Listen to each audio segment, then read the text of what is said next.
nuko abantu wenda batakurikiye kariya ka video harimo ukuri ubundi urupfu no gutaha biratandukanye. Sinzi nuzo kukabona gashyirimo abantu bakurikirane ukuri kurimo hariya kuko Imana yavuze nicyo kiricyo. Nusanga naravuzemo gutaha video birasobanutse harimo ukuri kuzuye kubanze kugenzura mwisi y'umwuka n'umunyamubiri yabyumva. Bene abo badayimoni abantu bafite isengero bakorana n'izo mbaraga z'ubwami n'ubumedi n'abapereshi bagira umwuka nabo w'uburondozi, bagira umwuka wo kumenya ibigiye kuba, kabasenga ikiyoka. Bene abo nabo baririmba indirimbo zo mu gitabo bakagaragaza ko bari no mu mwuka ariko ni imyuka. Icyambere bashaka n'ubutunzi, icyakabiri nabafasha ba Satani. Satani nawe akabaha ibyo bakenesha ibyo abandi batumva ikamwumvisha amarikode abandi batajya bumva. Impamvu rero Satani arariganya nabo bose akabariganya ngo ubu kano kanya suku kuri kudahari. Ariko nanone ngewe ndicara nkibaza se abantu kuki bashaka kumenya uwarimbutse n'uwagiye mu ijuru barashaka kuri muha. Ikindi nkibaza niba menya ko atarimbutse barakora iki, niba menya ko yarimbutse se barakora. Abantu bihannye muri ruya rupfu ni benshi cyane, ubwirenze kukwereka telefone inyuma ya kamera. Uza abantu bavuze ngo Imana niba yemeye ko yagenda nakiriye Yesu. Uza abantu bahindukiye bakavuga ngo niba ibi bishobora kuba jewe ndinde. Imana rero iyo icyo yakora cyose bigifitemo inyungu.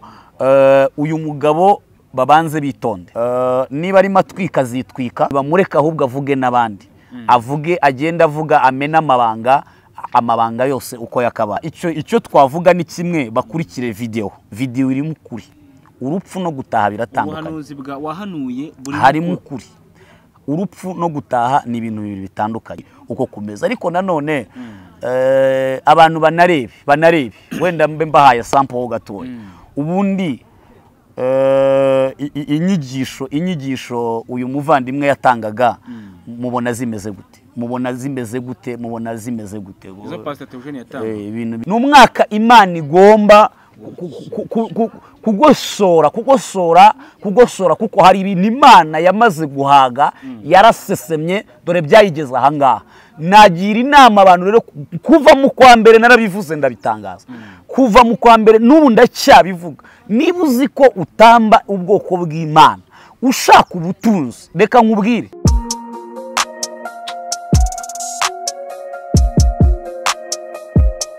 Impanuro TV, ishakiro ry'amakuru yizewe.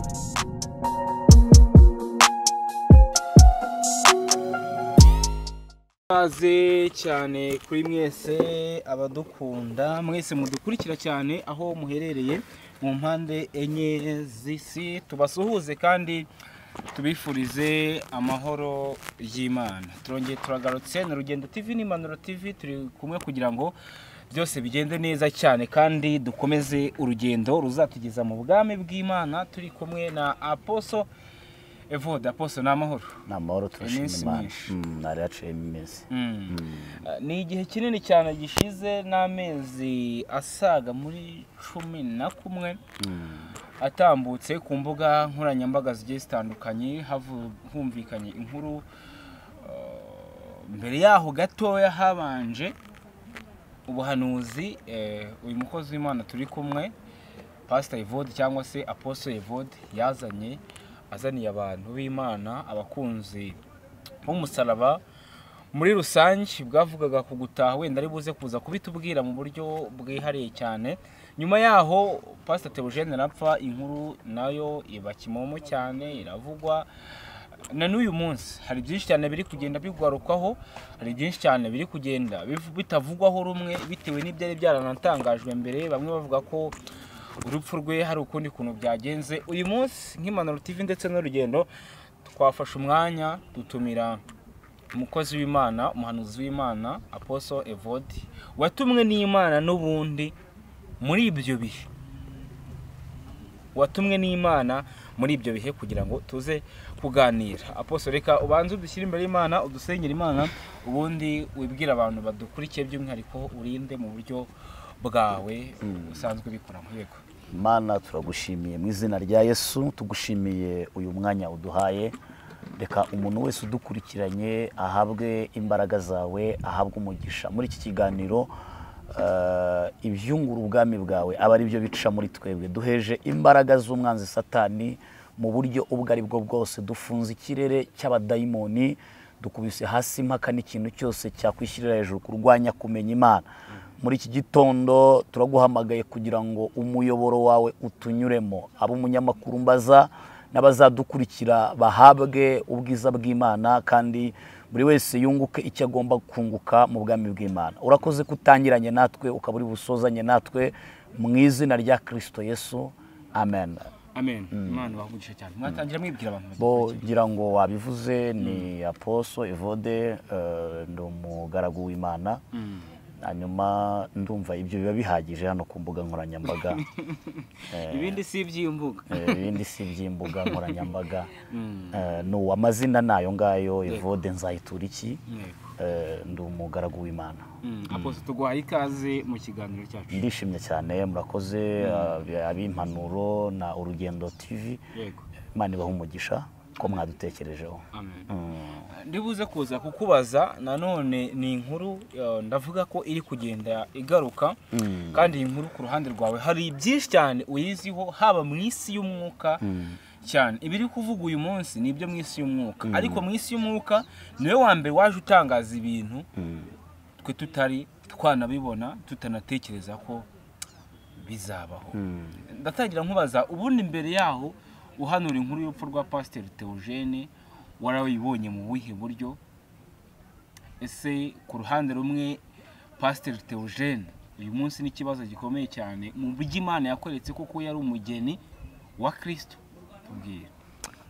Ubajije ikibazo cyiza, ariko ntajya nkunda gusubiza mu buryo bwahuranije, kubera ko apotre no muri leadership.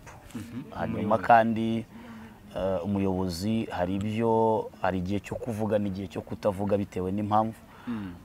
Ariko icyo nabasha kubwira abakurikiye impanuro na Urugendo TV nuko jyewe Imana impa ubutumwa, yantangarije ko igiye gukora ikintu, ariko insaba ko najya ku mbuga nkoranyambaga. Ndabyibuka hari mu kwezi kwa gatanu, mbwira ko najya ku mbuga nkoranyambaga nkagira ibyo ntangaza ko hari ikintu kigiye kubaho kandi gikomeye kizavugisha abantu amagambo. So ukuri rero buriya nuko abantu wenda batakurikiye kariya ka video, harimo ukuri. Ubundi urupfu no gutaha biratandukanye. Sinzi nuza kukabona ugashyiremo abantu bakurikirane ukuri kurimo hariya, kuko icyo Imana yavuze nicyo kiri cyo. Nusanga naravuzemo gutaha, ubwo baratwara ibyo. Nusanga naravuzemo urupfu, harabamo kugenzura, kubera ko nago dushaka wenda gukubita hasi amarangamutima y'abantu, ariko bitari uko tudashaka kuvuga ukuri, ariko hari igihe cyo kuvuga, hari n'igihe cyo guceceka. Icyakoza umwuka yanyemeje ko mu biganiro nzakora nyuma y'iyi season, nzashyira ukuri gukomeye hanze abantu batigeze bamenya, kuko mu isi y'umwuka Imana irasobanura. Imana ntiyagutuma ibintu itagusobanuriye n'ibyo ari byo. Numva rero kuri icyo kibazo n'ibyo bintu nabivugaho. Ariko muri video birasobanutse, harimo ukuri kuzuye kubanze kugenzura mu isi y'umwuka n'umunyamubiri yabyumva. Harimo n'ahantu natezwe mbere y'uko mvuga, mbanza gutindamo gatoya, kubera ko isi y'umwuka yari iri kurwanira muri njyewe, n'abadayimoni barimo barwana bashaka kunyambura icyo nshaka gutangaza. Rero muri kariya ka video cyangwa se mu kiganiro cyose harimo ukuri. Ndibuze kuza kukubaza muri ubu buryo, ukorera mu isi y'umwuka, mu kirere cy'umwuka. Nshaka uyu munsi byibuze hari muri bimwe mu bice uza kuza kutubwiraho, uza no kuza kudusobanurira. Uri umushumba, mu bihe byashize twanabonye n'amashusho yawe yagiye hanze uri muri imikwa. Ntekereza ko n'uyu munsi ufite itorero uyoboye. Bwana mushumba Apostle intumwa y'Imana Evode, izi mbaraga z'imyuka mwebwe abashumba bamwe muri mwe muri gukoresha, ese koko zirahari? Ese koko zikora zite? ese koko bigenda bite kuba byibuze umushumba ashobora gutamba umuvugabutumwa, ashobora gutamba umuririmbyi, ashobora gutamba abadiyakoni biwe, kugira ngo tuze kuza kugera ku nkuru nyir'izina iri kuvugwa by'ibitambo kuri Pastor Theogene? Mu by'ukuri muri abo wenda bakorana n'iyo myuka gesimbamo, kuko wavuze uti bamwe mu bashumba muri gukoresha, no kuvuga ngo abo muri abo bamwe bari gukorana n'iyo myuka, turi mu gisata cy'abakorana n'Imana. Imana yaremye ijuru n'isi, ise w'umwami wacu Yesu Kristo.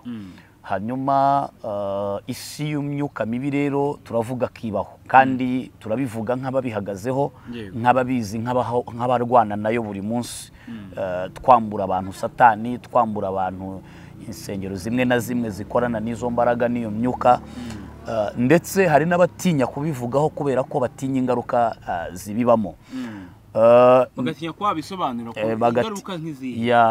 Ingaruka ya mbere nuko iyo uri kumena amabanga ya Satani, duzanga bikunda uramutse ufite company umuntu agashaka kuyisenya, akwambura abantu kugira ngo ihirime, ntabwo wamureba neza. Umuntu aje hano kuri ku impanuro ari gukora, akaza avuga ibisenya impanuro, wamutumira rimwe, ubwa kabiri, ubwa gatatu niyagaruka. Yes. Ikindi binabaye ngombwa ufite nk'ubushobozi bw'uburyo wamukwepa cyangwa se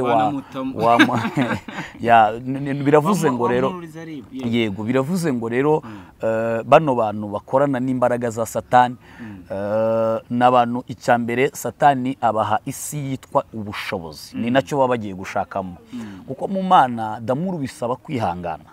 Ngira ngo umuntu mira kenshi ku mbuga zitandukanye, ariko uzumve nimba hari umu YouTubers nigeze mbwira ngo wampaye tike, ngo wagize gute, naza n'amaguru, nakoza kuri Tap and Go, bisaba kwitanga kugira ngo ngire icyo ntangariza abantu ku isi yose. Ariko hari urwego abantu bageramo barakoreye Imana, batangira mu bukene, hari abantu batabasha kwihanganira kwakira iby'Imana ibaye, kuko ibintu by'Imana biza nka serum, biza gake ni by step, kubera ko Imana ntiyaguha ibizakwica, ntiyaguha ibizakubuza ubugingo. Abantu rero bakorana n'isi y'imyuka mibi, iyo uri gusenya ubwami bwabo komuteri, uba uri kubambura ubutunzi bw'ikinyoma Satani yabahaye. Kandi iyo uri mutangaza amabanga amwe namwe bakora, egare ko uri kubika imbehe yabo. Izo ni impamvu zituma bamwe bahitamo kuba inkoma amashyi, bakabakomera abashyi bati wapi ntabihabaye, ibiki n'ibiki byose, ati ntibibaho, bakatwikira bakagira gute. Ariko ndagira ngo twinjire deep neza imyuka mibi. Imyuka mibi ubundi niki? Habaho isi y'imyuka mibi, ariko iya mbere yahereye mu bwami bw'Abamedi n'Abaperesi, ubwo Imana yari imaze kwirukana Satani mu ijuru. Satani yari marayika ukomeye cyane ushinzwe kuramya no guhimbaza Imana, ari nayo mpamvu ubona arwanya abaririmbyi cyane mu makorari. Haleluya, umwuka aramanutse. Noneho ubu bwami bw'Abamedi n'Abaperesi, Satani amanutse, yamanukanye 1/3 cy'abamarayika bari bashinzwe kuramya nabo. Baravuga ngo ubwo amanutse natwe tumanukanye nawe, abo bamarayika bahinduka abadayimoni. Mu kirere rero habayemo kwigabanyamo kabiri. Bageze mu kirere, bamwe bamanukana na Satani ikuzimu, abandi baravuga ngo natwe icyo tuzakora tuzajya dutangira amasengesho y'abera. Murabizi ko ijuru tuvuyemo ni ryiza, reka tuzananiza ikirere cy'abera, bohereza amasengesho mu kirere, natwe tujye tuyananiza. Nibwo bwitwa ubwami bw'Abamedi n'Abaperesi. Bene abo bantu, bene abo badayimoni, abantu bafite isengero bakorana n'izo mbaraga z'ubwami n'Ubumedi n'Abaperesi, bagira umwuka nabo w'uburondozi, bagira umwuka wo kumenya ibigiye kuba, bakagira umwuka wo kumenya ibiri kuba, kubera ko nabo bafite ubutware. Iyo ushaka kubimenya neza ubisoma mu Efeso ibice 6:10, aravuga ngo ibisigaye mukomerere mu mwami no mu mbaraga ze n'ubushobozi bwe bwinshi, ngo kugira ngo muhagarare mudatsinzwe n'uburiganya bwa Satani, ngo kuko tudakirana n'abafite inyama n'amaraso, ngo ahubwo dukirana n'abatware n'imyuka mibi n'abategetsi bategeka isi y'umwijima. Urumva ko harimo ijambo ubutware, harimo n'ijambo ubutegetsi. No kuvuga ngo rero iyo abo badayimoni babona hari uburyo uri kwinjira mu kirere cy'umwuka, uri guhinguranya, uri connecte n'Imana, bakunaniza mu masengesho. bakakoherezaho ibitero, bakakumanuriraho ibitero. Kandi ubwo bwami abantu ntibagire ngo buroroheje, ni ubwami mu buryo buri spirituel, bufite imbaraga, bufite power. Ni ukuvuga ngo bufite kudeviya ibintu mu gihe umuntu yarangaye w'umunyamwuka. Kubera iki? Ubu bwami bw'Abamedi n'Abaperesi nta nubwo buzigera bumanuka mu kirere. Bibiliya igaragaza ko buzamanuka mu kirere itorero rizamutse, nibwo buzahanuka mu kirere bukabisikana n'itorero ririmo rizamuka, buzahura ubuga itorero kuko ryo nta kizaritangira. Ariko ubu barakora ijoro n'amanywa. Iyo ni imyuka mibi yo mu buryo bwa mbere kandi iri ahantu hejuru. Muri abo Befeso Paul yarabisobanura avuga ngo iyo myuka ngo ni ahantu ho mu ijuru, ngo ahantu hejuru mu ijuru. Nanone Paul yongera kubivuga mu rwandiko yandikiye Abakorino ba kabiri, arababwira ngo nzi umuntu wo muri Kristo Yesu wajyanwe mu ijuru rya gatatu, abona iby'amaso y'umuntu adakwiriye kureba, ngo yumva n'iby'amatwi y'umuntu adakwiriye kumva. Hanyuma niwe wivugaga, ariko kuko yasobanuraga bitorero ry'Ikorino akanga kwishyira hejuru, Paul yicishaga bugufi cyane. Biravuze ngo rero nari nshatse kumvikanisha ko habaho amajuru menshi, ariko hari atatu y'ingenzi abantu bagomba kumenya. Hari ijuru Imana yabwiye Abrahamu, yaramubwiye ngo sohoka urebe, urarame, urebe hejuru ku ijuru. Iri juru rya mbere tureba ririho inyenyeri, ngo ubare inyenyeri ziriho, ngo uko ni ku rubyaro rwawe ruzaruta izo nyenyeri. Iryo ni ijuru rya mbere. Ijuru rya kabiri ni iry'Abamedi n'Abaperesi bagabanye, bicayemo bakoreramo, harimo icyicaro cyabo. Ijuru rya gatatu ni ijuru ry'amajuru ryitwa ijuru ry'Imana, aho abera bazaba iteka ryose, badapfa, batarwara, badasonza, badapfakara. Hanyuma imyuka mibi yo mu buryo bwa kabiri nabo badayimoni bamanukanye na shebuja Satani ikuzimu. Hari abantu benshi ujya kumva yewe njya numva n'abashumba bamwe na bamwe b'abayobe, bita abayobe, bavuga ngo kuzimu ntikubaho. Ariko noneho nkababaza ngo niba kuzimu kutabaho, ijuru ryo ribaho? Ukasanga ni ikibazo gikomeye, ni ubukuyobya uburari. Ukuzimu kurahari, n'ijuru rirahari. Ukuzimu kudahari, twaba turwana n'iki rero? Iyo bavuze ngo hariho Satani, hariho n'Imana. Iyo bavuze ngo hariho abadayimoni, hariho n'abamarayika. Iyo bavuze ngo hariho umucyo, hariho n'umwijima. Ibyo abantu bagomba kubimenya. Hanyuma abo badayimoni rero bamanutse ikuzimu, nabo bashinzwe kugaba ibitero ku isi muri rusange. Ubwo ni ukuvuga ngo umuntu ari hagati na hagati. Ibimanuka hejuru birakwasa, ibituruka hasi bikakumenagura, bikaguhurizamo hagati. Ariko ibyo byose Satani ntarwana n'ikindi, ararwana n'ubugingo. Satani ntashaka kukunyaga amafaranga yawe, kuko amafaranga isi n'ibiyirimo ibyinshi yarabigabanya, kuko Imana ntiyatongana n'umwanzi, imurindirije umunsi w'amateka. Aba badayimoni rero bazamuka ikuzimu, nabo bahabwa mission, guhitana abantu, guteza izo mpanuka, hanyuma gukuramo inda z'ababyeyi. Nkatwe twirukana ibyo bita amahembe, tuzi uburyo ibyo bintu bikora. Ihembe rifata umuntu umugongo ukaguduka. Imwe nzagutumira muri church wumva ubuhamya. No kuvuga ngo rero abo nabo ni uburyo bw'imyuka bwa kabiri. Gatatu, hari imyuka ikoranye rero, ndavuga mu buryo mbumbiye hamwe, habaho ibyo bita imyuka y'abarangi. N'abantu basenga inzoka, basenga ikiyoka. Bene abo nabo baririmba indirimbo zo mu gitabo, bakagaragaza ko bari no mu mwuka, ariko ni imyuka, kuko Satani akora mu buryo bwitwa amayoberane. Yambara ishusho y'umucyo, ariko yitwikiriye imirimo y'umwijima. Kuko ni umuriganya nyine. Umuntu uje kukuriganya ntabwo aza gutontomera. Umuntu uje kukuriganya araza, Damuru, ndagukunda, se buri bigenze gutya, akwijijishaho. Hanyuma iyo myuka nayo rero ikashamikiraho n'indi nanone, ibyo wita abapfumu, hakaza n'ibindi Abanyarwanda bizereragamo kera, ibyo bita Ryangombe, ry'Ababinga ba Nyundo, n'ibindi. Twese twavukiye iyo ngiyo nyine, badushyiramo aho ngaho, kuko niwo wari umuco. Hanyuma iyo myuka nayo rero irakora, isaba ibitambo, igasaba ibindi. Ariko noneho tugaruke ku bijyanye n'ibi twavugagaho, abantu batamba abandi, cyangwa se abantu bakorana n'iyo myuka kandi bitwikiriye umurimo w'Imana, bavuga ko bakorera Imana. Icya mbere bashaka n'ubutunzi. Icya kabiri ni abafasha ba Satani. Satani nawe akabaha ibyo bakeneye, kuko tubwira abantu ko Satani ubutunzi arabufite, amafaranga arayafite, ariko systeme ye umuntu ayinjiramo yumva byoroshye, wageramo hagati ibyo batangira kugusaba nibwo utangira kubona ko ibintu bigize gute bikomeye. Uburyo rero turasobanuramo imyuka mibi no kuvuga ngo hariho umwijima hariho n'umucyo.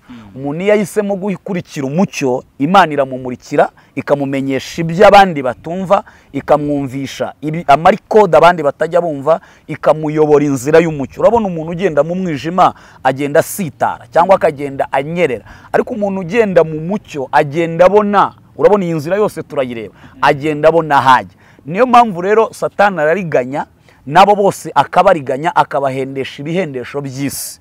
Kubera iki? Satani Yesu amaze iminsi 40 n'amajoro 40 mu butayu asenga.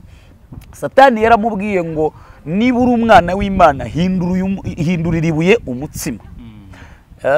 Yesu aramutsinda aramubwira ngo handitswe ngo umuntu ntatungwa n'umutsima gusa ahubwo atungwa n'amagambo ava mu kanwa k'Imana. Hanyuma arongera aramubwira ngo nuramukundamisha nundamya. Nyine Satani wabashaka kugura icyubahiro, nundamya ndaguha ibi bintu byose biri ku isi n'ibyanjye ndaza kubiguha. Kubera iki yabimubwiye? Satani koko afite ibyisara bifite. Nukuvuga ngo rero umuntu wese winjira muri iyo system hari ubuzima batabasha kwihanganira, kandi nanone abayumva kumubwira ngo ubugingo abayumva ntacyo buvuze. Icyo bakora rero bagurisha ubugingo bwabo. Satani nta kintu ataguha ngo atware ubugingo bwawe, nta na kimwe. Abe diyama, abamazahabu, abibiki, nta ngurane nimwe ataguha ngo uzabura ubugingo. Kubera iki? Ijuru ararizi, riraryoshye, yaribayemo, azi umunezero ubayo.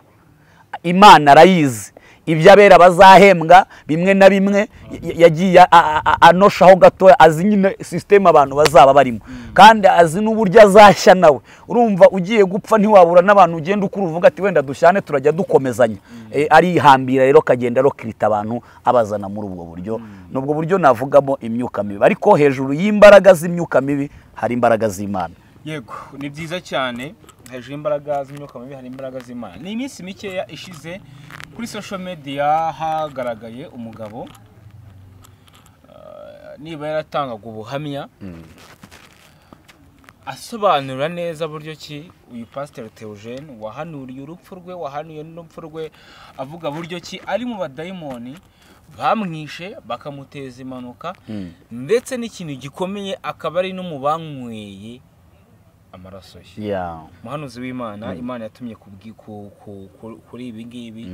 Ukibona inkuru ni ikihe kintu watekereje? Ukibona ubu butumwa cyangwa se ubuhamya bw'uyu mugabo ni ikihe kintu wabonye? Icyambere urebye uburyo abivuga, arabivuga nk'uwishima, ariko nanone nkavuga ko ndi hagati. Kubera iyihe mpamvu? Kuri izi mbuga iyo utondekanije ibintu abantu bazamukiramo bimwe na bimwe, hari ibyo bakora nka prank. We agasacinga ibintu byabaye akavuga ngo ninjirira muri iyi system ndaza guhita ngira abantu benshi, hanyuma mbe public mu bantu. Ibyo bakunze kwita za prank, izicano ziyobokamana zo mbona bimwe mudakunda kubishiraho. Ariko iyo mbisanishije ngatondekanya umwaraje, Imana yantumye, ejo yisubiye, ejo ndakora ibi, ejo nibeshyaga, ejo nabuze ubwenge. Ukibaza umuntu ajya kuza hano yabuze ubwenge waturutse mu rugo wabitekerejeho. Rero impamvu ndi hagati nuko hariho prank kuri mbuga nkoranyambaga zimwe na zimwe. Kabiri, ndaba ku yindi kote nanone ishobora kuvuga ngo yego. Kubera iyihe mpamvu? Isi y'imyuka mibi irakora, kandi abakorana nayo hari abitwikira umurimo w'Imana ariko atari Imana nk'uko nabisobanuye.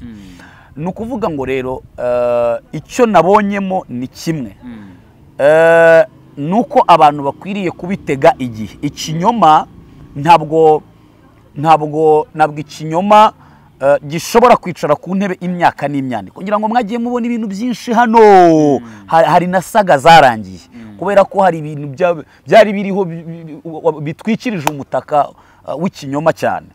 Nukuvuga ngo rero mu buryo bumwe nkonfirima, ariko mu kiganiro cya kabiri nitwongera gukorana hari ibyo nzashyira hanze neza kugira ngo abantu bave mu rujijo.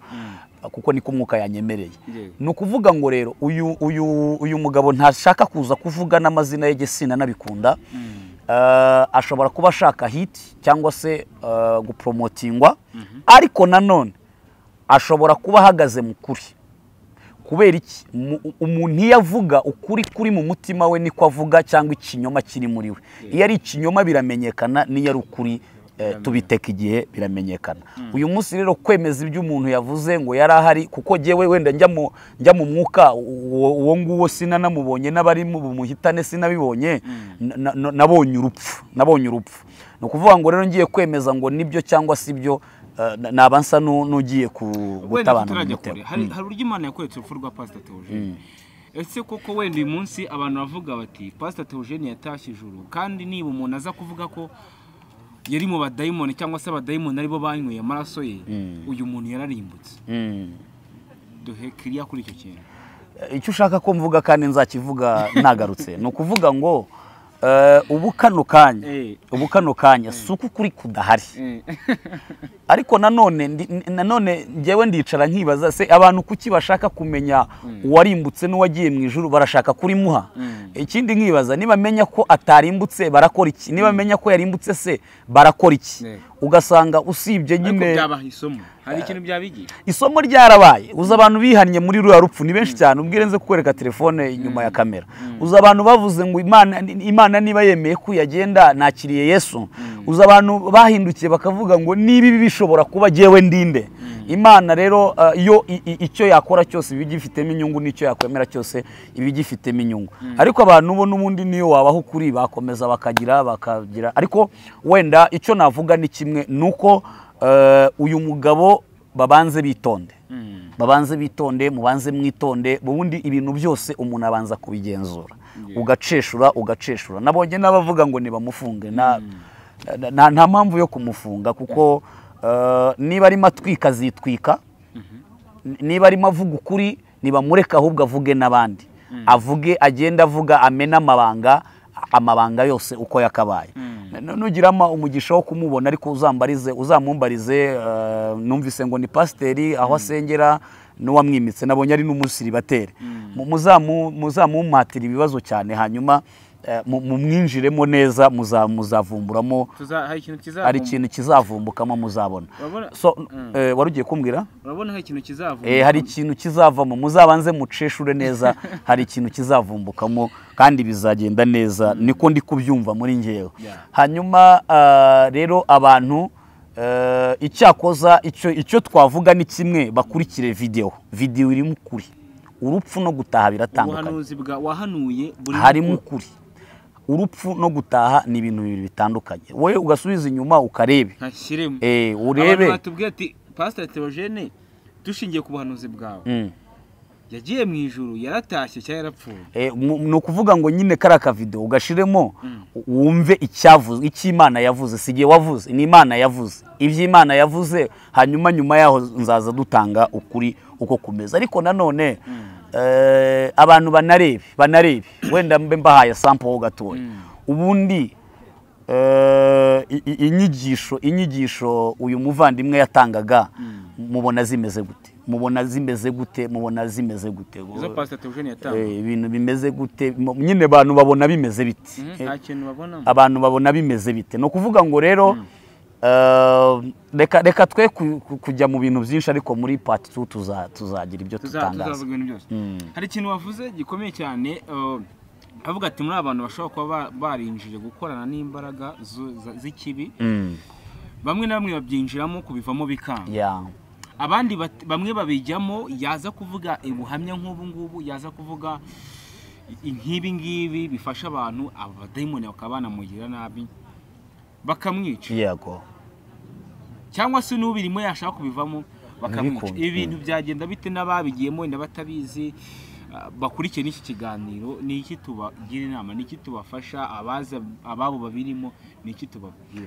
Icyambere twavuga nuko turabwira abantu ko ijuru rirahari kandi riraryoshye. Abantu tuba mu mwuka tufite umunezero ukomeye. Ibintu ubamo waba utanariye ukaryama ukumva ufite amahoro. icya kabiri turabwira abantu ko ubugingo butagurishwa muri Simba Supermarket. Turabwira abantu ko ubugingo butagurwa amabuye y'igiciro. Turabwira abantu ko ubugingo utabugura imyenda y'igiciro cyinshi, gutura mu mazu, kugenda mu modoka ahenze za barabasi n'izindi. Ibyo si ibintu bikomeye cyane. Ikintu gihambaye ni umuntu ugendana ubugingo bw'iteka ryose mu mutima we. Kubera ko Bibiliya iravuga ngo abera bazabona iby'amaso atigeze kubona, ngo kandi bazumva n'iby'amatwi atigeze kumva. Hari umuntu wari wakubwira inkuru nziza kuva wavuka? Umunsi umuntu yakuhaye inkuru nziza akavuga ati ariko se urambeshya, nta n'umuntu urakubwira ati Damour ngo ufitiye 5,000 rwose numva ashaka kugurira agafanta. Wambwiye inkuru nziza n'uwambwiye nkihana nkabatizwa. Aha, iriya nkuru nziza rero uko wayumvise inkuru nziza iraryoha mu matwi tukiri mu isi, ariko ibaze noneho kuzumva iby'amatwi atigeze yumva wa mwana we, kuzareba iby'amaso atigeze abona kuva wabaho. Wabonye ibintu byiza hano mu Rwanda, imihanda irahari ikeye, amazu ari ku midugudu, ibiraro mu mujyi uhaciye, hari abantu beza, abasore beza, abakobwa beza, abamama beza, ariko mu ijuru tuzabona ibyo tutigeze tubona. Rero icyo nabwira abantu, n'ubu hano uri kumva ibintu by'umwuka ukuntu byamanutse, ijuru rya rese. Icyo nabwira abantu, nta kintu wagurana ubugingo gihari, nta kintu kiryoha nko kubura umutahajuru. Ni ukuvuga ngo rero mbanje kubakundisha ubugingo. Hanyuma impamvu mbubakundishije ni uko umuntu ufite ubugingo azabaho iteka ryose, arasinzira, ariko mu gitondo cy'umuzuko azakanguka nk'uko umuntu abyuka akihumura impanda ivuze. Abantu rero bagiye muri ibi bakabashaka kuvamo, nibampamagare kuri 0782898885. Sinange gusa, hari n'abandi bakozi b'Imana b'ukuri, ba Kanoni Atwane Rutayisire, babatuze rwose, bahamagara abashumba babizerwa, bahamagara abahanuzi babizerwa. Tugende niba turi bujye mu gicaniro tukimbika, sinabo ba mbere turaba tubohoye. Dufite ubuhamya bw'abantu bavuye mu myuka y'abakabaliste, bava mu myuka y'abafrimason mu bihugu by'Ubufaransa. Kabiri, nibinjire mu bihe by'amasengesho, binjire mu bihe by'amasengesho. Ariko nibajya mu bihe by'amasengesho bafite umuntu wo kubaterura mu isi y'umwuka, kugira ngo abaheke, abafashe, kugira ngo ajye agenda avuga ati ibi nibi gutya bimeze gutya.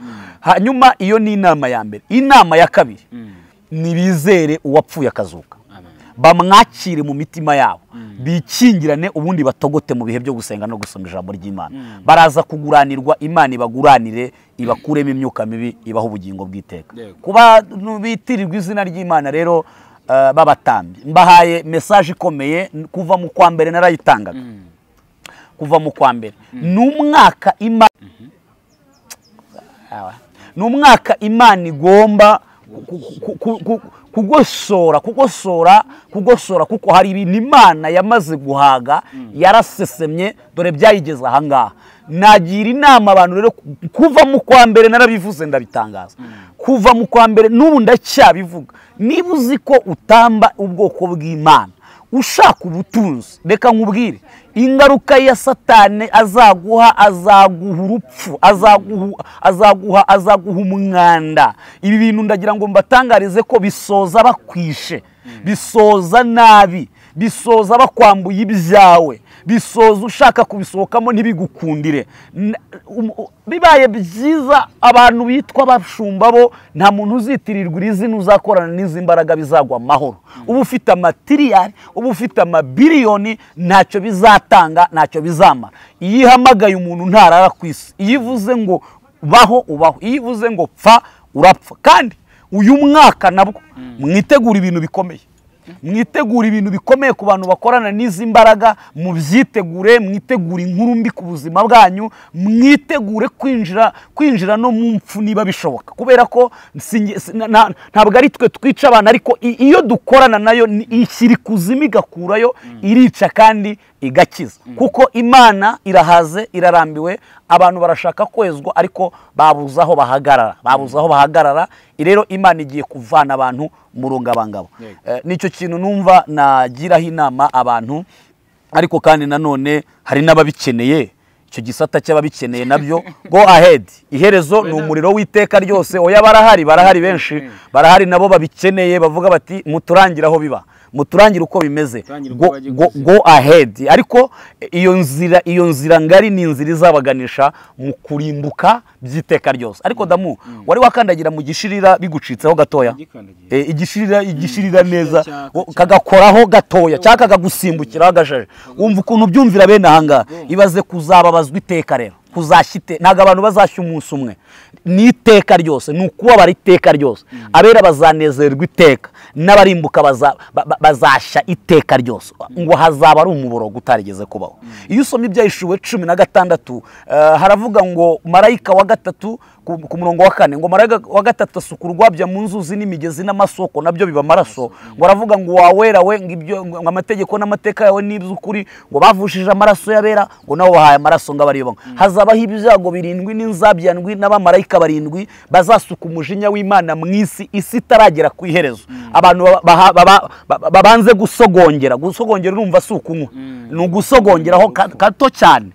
Noneho ngo hazabaho ibihe bitigeze kubaho, hazabaho umubabaro utarigeze kubaho. Mbese iba abantu bavuga ngo barababaye, ngo inzara irabishe, ngo ibiki, hazabaho ibintu bitigeze kuba. Iyo tubivuze bamwe na bamwe, hari n'abanyepolitike bahamagara ngo ariko ibyo ni iterabwoba, ngo ntabwo ari iterabwoba. Nta kintu na kimwe cyanditswe kitazasohora. Nibyo duhagazemo Yesu yarabivuze, yavuze amagambo menshi, aravuga ngo nimubona imuhazi intambara, mukabona ibishyitsi n'ibyorezo, ngo muzararame. Kuraramuza icyo ari cyo ni ugusenga cyane, ngo muzararame murebe hejuru mu ijuru, ngo kuko kuza k'Umwana w'umuntu kuzaba gusohoye. Yesu aza mu isi bwa mbere yaje nk'intama ijyanwa kubagwa, ariko nagaruka azaza nk'intare itontoma.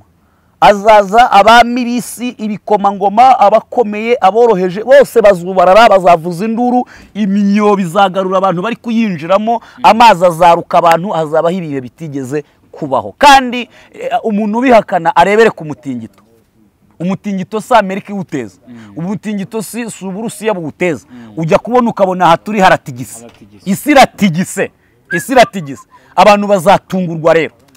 Wabonye uburyo ibyorezo bitungurana byakozwe n'abana b'abantu bikanyeganyeza isi. Ibaza abantu banyeganyeje isi. Imana umunsi yamanutse inkangu y'umusozi, ngo ikirunga kikaruka. Ubundi umusozi urukute, kutarya ibiryo umusozi urukute, kutagira isesemi umusozi urukute, ko nta kinyabugingo kiwurimo mo imbere, ko nta maraso atembera muri wo, umusozi urukute. Umusozi ukaruka ukamara abantu bakimuka. Ari umusozi abantu bagakangarana muri Afurika. Noneho ibaze Umwana w'Imana umunsi azaba ahagaze ku bicu. Oh haleluya! Abamarayika bamushagaye, barimo amanuka isi yose, abantu bose bari kuvuga bati babasaza ibyo bavugaga turabibonye. Rero icyo nagiramo inama abantu, Satani icyamuzanye kwica, kwiba ndetse no kurimbura. Kandi ndagira ngo mbabwire ko hari iby'abera bazahabwa ubwo isi izaba iri mu kaga.